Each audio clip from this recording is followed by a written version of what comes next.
Hola amigos de Foro de Foros, soy Marta Montoro y esto es La solapa de un libro. Una sección querida y seguida por todos los amigos de Foro de Foros. Un lugar de encuentro con la literatura, pero sobre todo un espacio que permite acercarnos a los autores. Todo lo que hacemos, lo que escribimos, tiene un sello personal en el que la mano del autor se deja ver. En La solapa de un libro queremos conocer de primera mano lo último que llega a las librerías a través de la voz de quienes ponen letra a historias que han de perdurar en el tiempo. Queremos saber de ellos de una manera cercana, llegar a descubrir los porqués de su obra. Un encuentro para amigos y entre amigos. El protagonista de este nuevo espacio de La solapa de un libro es Juan Emilio Maillo Belda, que nos trae debajo del brazo su relato Bankia desde dentro. Un capítulo destacado de la historia de España que recurrentemente vuelve a la actualidad política y social desde su inicio el 7 de mayo de 2012. Juan Emilio Salmantino de Béjar lleva dedicando su vida al periodismo y a la comunicación desde 1999. Ha pasado por diferentes trabajos a lo largo de su vida profesional que sin duda han marcado su trayectoria profesional y personal. Hola Juan Emilio. ¿Qué tal? Muy buenas. Es un placer tenerte hoy en La solapa de un libro. Muchas gracias. Como he dicho en mi presentación, queremos que nos acerques a tu libro, a Bankia desde dentro, porque es uno de los temas que más ha influido en la vida política y social en España en esta última década. Pero también queremos saber de ti, queremos conocerte un poco más.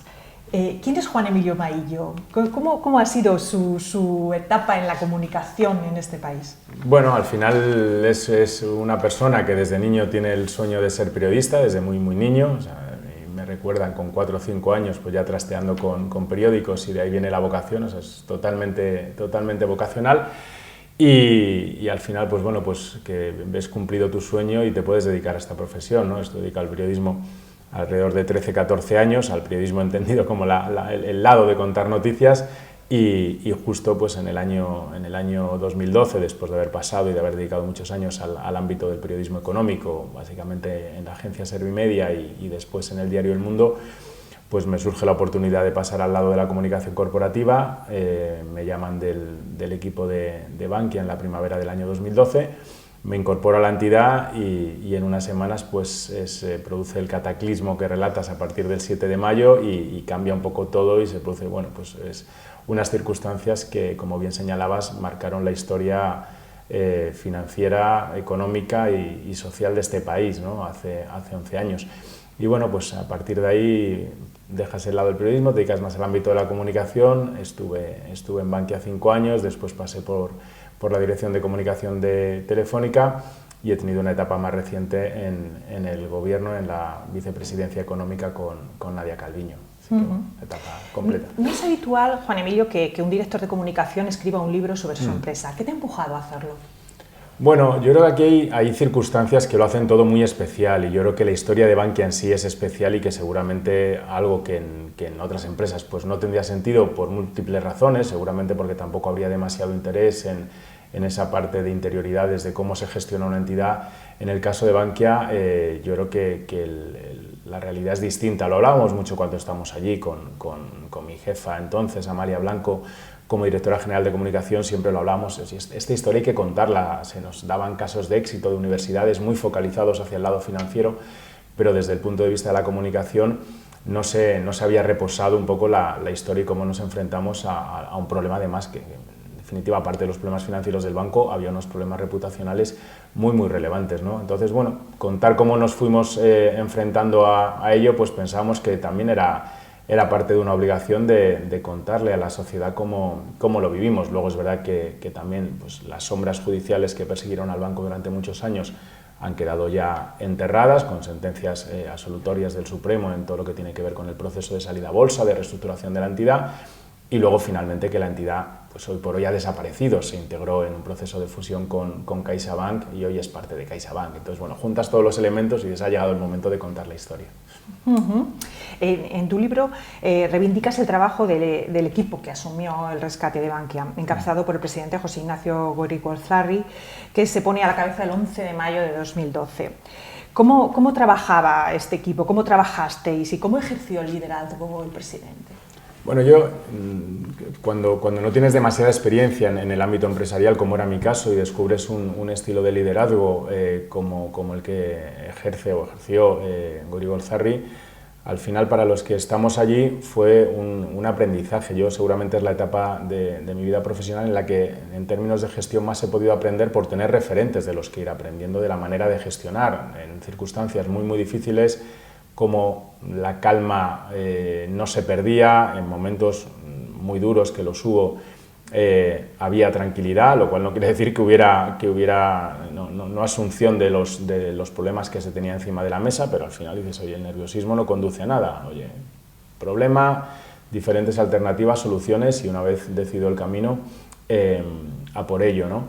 Una gestión muy volcada también en la transparencia hacia afuera, y buena parte de lo que se cuenta en el libro está volcado hacia lo que contamos hacia afuera, pero también hacia adentro, muy de contarle a los equipos de la casa dónde se estaba, qué se estaba haciendo, cuál era el camino, compartir con ellos incluso antes que con el conjunto de la sociedad, de los medios de comunicación, las partes más duras que nos tocaban. Contar alegrías es relativamente sencillo, cuando tienes que contar en los primeros tiempos las partes más duras de los ajustes, de la reestructuración, y se hacía con la misma transparencia. No quiere decir que fuera sencillo, pero al final, bueno, pues yo creo que es un estilo de liderazgo que cuando lo pasabas bajo el prisma de los principios de cercanía, de sencillez, de transparencia que preconizábamos en aquel momento, no era una mera declaración, sino que dices, vale, estos son los principios, pero ahora cómo los declinamos, cómo los bajamos a comportamientos de nuestro día a día, y esa bajada al comportamiento del día a día que nos afectaba a todos, pues se acaba viendo también en el comportamiento de los líderes, ¿no? Te he oído en alguna entrevista que no sabes si él lo había leído o no habías tenido ese feedback. ¿Ya lo tienes? Ya lo tengo. Lo tengo y bueno, al final estuve con él hace algunos días y me contó, bueno, que lo había leído, y al final lo que venía a decir es un poco, yo creo que lo que reflejamos. Esta historia merecía ser contada, como todo en la vida, pues no es seguramente el libro que él habría escrito, pero no lo ha escrito él, lo hemos escrito otra persona, y cada uno, bueno, pues elige un poco los temas, los focos y luego los estilos que cada uno puede tener. Pero yo creo que existe el convencimiento de quienes estaban al frente de la entidad en aquellos años de lo que comentábamos, de que esta historia merecía ser contada. Merecía ser contada porque en 16 días se elabora el mayor plan de saneamiento de un banco español, algo que jamás se había visto hasta este momento.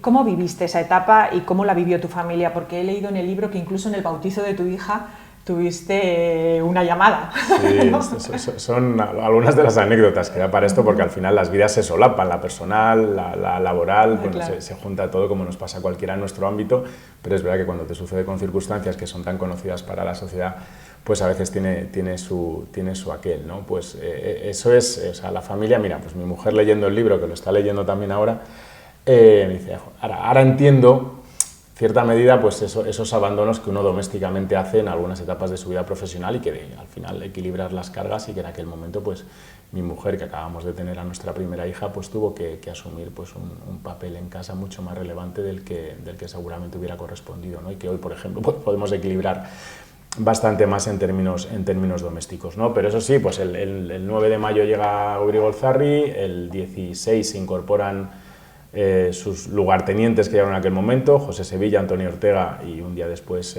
Amalia, y el sábado, pues si no hago mal los cálculos, 19 de mayo era sábado, es el bautizo de mi hija, 5:30 de la tarde, y a las 5 me suena el teléfono, estamos pues en estos sitios que estás un ratito antes en la puerta de la iglesia, y me llama Amalia y dice, oye, nos acaban de llegar las primeras cifras de cuánto va a ser el saneamiento del banco, y oye, nos salen 20 y tantos mil millones de euros. Digo, ve pensando cómo podemos orquestar esto para comunicarlo, tendremos unos días, pero bueno, pero las cifras están en esa magnitud. Bueno, pues evidentemente pasas al bautizo, tratas de cambiar la cabeza de sitio, pero no es relativamente sencillo, ¿no? Destacas en Bankia desde dentro que durante toda la crisis financiera ningún cliente ha perdido ni un solo euro que tuviera en su cuenta corriente o en su depósito. ¿Crees que la opinión pública lo tiene tan claro? ¿Es otro de los puntos por los que ves la necesidad de este libro? Sí, yo creo que hay un mantra. Yo creo que el tema de los depósitos, la gente tiene esa tranquilidad, porque si no, la gente no estaría segura en su banco, y esa tranquilidad de que el dinero que tienes en el banco está protegido, yo creo que no es algo que que esté entre los elementos de preocupación de la sociedad.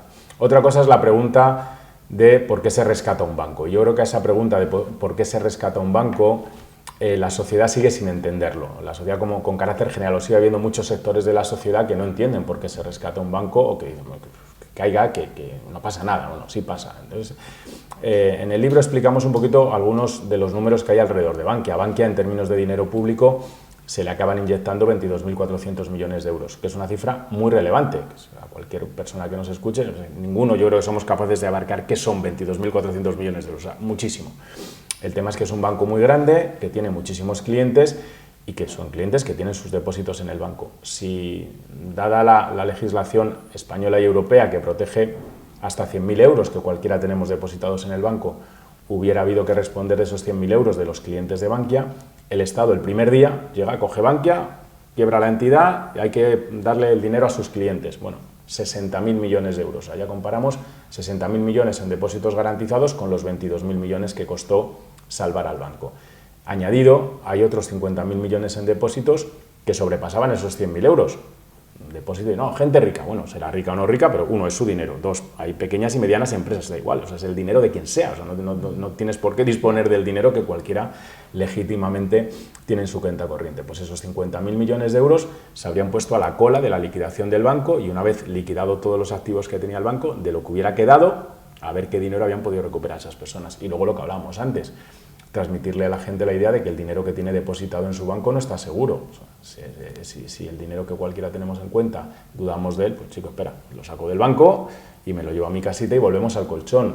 El papel del sector financiero de coger dinero de unos clientes y prestárselo a otros clientes se corta, entonces nos cargamos la economía. Entonces esos episodios de inestabilidad financiera lo vivimos cuando se deja caer un banco que no era como un banco comercial, como fue el caso de Lehman Brothers en Estados Unidos, todo lo que acarreó. O sea, bueno, se deja caer, no pasa nada. Bueno, no pasa nada, pues estuvimos 4 años de crisis financiera con un efecto dominó muy, muy grande, ¿no? Entonces, yo creo que esa pedagogía de qué supone o por qué se rescata un banco, pues nos faltó a lo mejor haberla profundizado mucho más en aquellas primeras semanas cuando se produce el rescate de Bankia. Luego podemos hablar de si se rescata a los banqueros, pues en el caso de Bankia todos los que estaban en el Consejo de Administración salieron sin cobrar ni un euro de indemnización.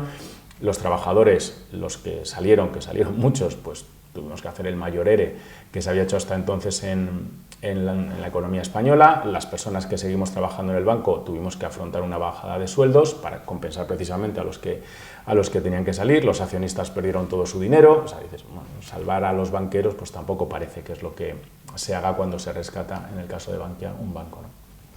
Al principio de la entrevista contabas que Bankia ya es historia, que ya está integrado en CaixaBank.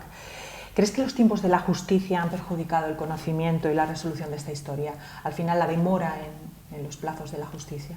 Sí, cuando un proceso judicial de esta naturaleza tarda 10 años en terminar de resolverse, por el camino hay mucho daño, con independencia de cuál sea el resultado judicial. En este caso, al final hubo una sentencia absolutoria, pero por el camino hubo las dos entidades, Bankia y BCA, que estuvieron imputadas, pero bueno, las entidades son empresas, yo digo, no sufren, ¿no? Aparentemente no sufren, pero hubo 30 y tantas personas imputadas, acusadas, procesadas, que tuvieron que estar sometidas al escrutinio de la justicia durante un periodo larguísimo en el que sus trayectorias profesionales estuvieron totalmente cortadas, porque quién contrata, quién ficha, quién asciende o quién nombra a una persona sobre la que pesa el riesgo de una condena judicial, pues evidentemente no es la cosa más sencilla del mundo que alguien vaya a contratarte en esas circunstancias.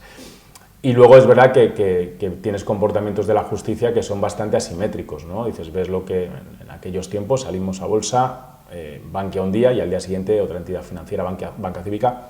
Casualidades de la vida, todas están integradas hoy, tanto Bankia como Banca Cívica dentro de CaixaBank. Se presenta una demanda por el tema de Banca Cívica. El juez la mira, pregunta al Banco de España, no, aquí se hizo todo conforme a la regla, archiva la causa y ya está, sin ni siquiera abrir un procedimiento. Bueno, pues en el caso de Bankia fueron 10 años, ¿no? Creo que otro de los puntos que también queda claro en tu libro y que no sé si los españoles sabemos es que el Estado ha recuperado casi la mitad del dinero que se aportó en forma de capital y que hoy dispone de una participación relevante en una cantidad consolidada de Bankia, de CaixaBank, ¿no? Sí, o sea, yo creo que aunque no se hubiera recuperado nada, por lo que hablábamos antes, habría tenido sentido inyectar capital en el banco, porque la alternativa era peor. Dices, no es plato de buen gusto meter dinero público ni en un banco, ni seguramente en otros sectores económicos, pero cuando no te quedan otras alternativas o las alternativas son peores, pues parece que tiene sentido hacerlo. En segundo lugar, pues frente a otras entidades financieras que no han sido capaces de generar capital para poder devolver algo del dinero, que el Estado recupere algo del dinero que metió en ellas, en el caso de Bankia sí fue así. Hubo momentos en que Bankia llegó a valer en bolsa 18.000 millones de euros. Al final aquí hay decisiones que competen al dueño, al Estado, que es el que decide cuándo y cómo vender Bankia. En aquel momento vendió un trocito de Bankia, recuperó una buena cantidad de dinero, unos años después vendió otro poquito y el banco ha ido pagando recurrentemente dividendos al Estado, que ha ido de esa manera recuperando parte de las ayudas. Por ese entorno creo que se han recuperado alrededor de 4.000, 5.000 millones de euros. Y luego tenemos una participación del Estado hoy en una entidad, la primera en España por tamaño, como es CaixaBank, pues que tiene un valor en bolsa, pues dependiendo del día, igual en el entorno de los 4.500, 5.000 millones de euros. Es decir, ahí hay un valor recuperable de 10.000 millones de euros. Por el camino, Bankia le ha devuelto otros 5.000 millones de euros a gente varia, a los accionistas que compraron acciones en la salida a bolsa porque los jueces determinaron que había que devolverles dinero, a la gente que había comprado participaciones preferentes y a los que Bruselas les impuso que tenían que perder dinero contra nuestro criterio, pero bueno, eran lentejas. Si querías el capital, tenías que imponerle pérdidas a los preferentistas y también se les ha devuelto dinero y por esa vía Bankia ha devuelto otros 5.000 millones de euros. Es decir, Bankia, cuando se hablaba en aquel momento, en mayo de 2012, decía el presidente, oye, nuestro trabajo es crear valor. Bueno, pues hoy por hoy el valor que se ha creado y que se ha permitido devolver a quien, oye, unos y otros han considerado ha sido de 15.000 millones de euros. No es todo, ¿vale?, comparado con los 22.000 que se inyectaron, pero se le acerca bastante, ¿no? Bueno, en tu libro haces una descripción minuciosa de los hechos. A mí me ha sorprendido. ¿Cómo organizabas tus notas en el día a día para tener esta documentación tan valiosa? Bueno, al final parte de dos realidades. Una, la dinámica periodística, es decir, los periodistas cuando solemos ir a los sitios, pues vamos, tomamos nota de lo que unos y otros van contando, ¿no? Y al final es un poco el trabajo, la mecánica de funcionamiento que uno tiene. Y la segunda tiene que ver con la generosidad de quienes están al mando del banco. Es decir, yo cuando lo hablaba estas semanas con Gorigolzarri, con Sevilla, con Amalia, con Antonio, al final este libro se escribe porque ellos eran generosos a la hora de trasladar a los equipos, si queremos, más cercanos, pero no dejábamos ya de ser un núcleo un poco más amplio de gente, esas realidades que iban pasando en la entidad. Y eso es lo que te permite, bueno, tener ese conocimiento que luego lo puedes plasmar aquí, las decisiones que tomas, qué variables había, qué alternativas había, porque en la vida no todo era, evidentemente, pues tienes que cerrar oficinas, las cierras rápido o despacio, tienes que cerrar las menos rentables o las más rentables, ¿por dónde empiezas? Errores que cometimos en algunos casos, pues que también conviene reflejar, porque ¿por qué no? O sea, si todos en nuestro día a día cometemos errores, ¿por qué no vamos a reflejar los errores que cometimos y cómo salimos de ellos o cómo los solventamos o cómo nos enfrentamos a esas meteduras de pata que, bueno, que nos pueden pasar, que nadie está libre de que suceda, ¿no? Pues yo son esas dos cosas, una dinámica de tomar mucha nota y luego la generosidad de quien te abría las puertas para poder tener conocimiento de lo que iba sucediendo alrededor del banco, ¿no? Un buen equipo. Sí, no, sin duda. Ya estamos terminando este capítulo de La solapa de un libro, pero no quiero dejar de saber un poco más de ti, de tu vida actual, de lo que estás haciendo y de si ya tienes material para otro libro. No, yo creo que las circunstancias de Bankia te llevan a que esto sea irrepetible. Es decir, ¿no? Ahora vas a escribir uno, es verdad que viví en la etapa en el gobierno, viví la pandemia, ¿no? Que es verdad que fue unas circunstancias, bueno, especiales para este país, pero también es verdad que yo creo que la pandemia fue algo más, evidentemente, global, afectó a todo el mundo, cada uno desde sus maneras y desde sus circunstancias. Es verdad que desde el área económica del gobierno pues tienes una visión, si quieres, particular, pero bueno, yo creo que ahí hay otras personas que pueden hacer contenidos mucho más, si queremos, interesantes, ¿no? Yo creo que esto pues, es mi primer libro propio, es uno y yo creo que no tiene por qué haber un segundo, espero que no tenga que haber un segundo porque es verdad que dentro de que hoy recordamos todo lo que sucedió alrededor de Bankia como una experiencia que mereció la pena porque personal y profesionalmente fue muy gratificante, también es verdad que dices que fue una etapa dura, ¿no? Dura y con efectos pues, no deseados para personas, ¿no? Con lo cual dices, vale, oye, salió bien, pero por el camino se pasó regular, ¿no? Entonces, bueno, si no hay que hacer un segundo libro, tampoco pasa nada. Muy bien, pues muchas gracias, Juan Emilio, por tu tiempo y por este libro que yo creo que aporta mucho tanto al público en general como a los periodistas, nos aporta un trabajo serio y riguroso que hicisteis en ese momento y que es muy interesante de conocer esa parte de lo que ocurrió en Bankia. Muchas gracias a vosotros. Muchas gracias.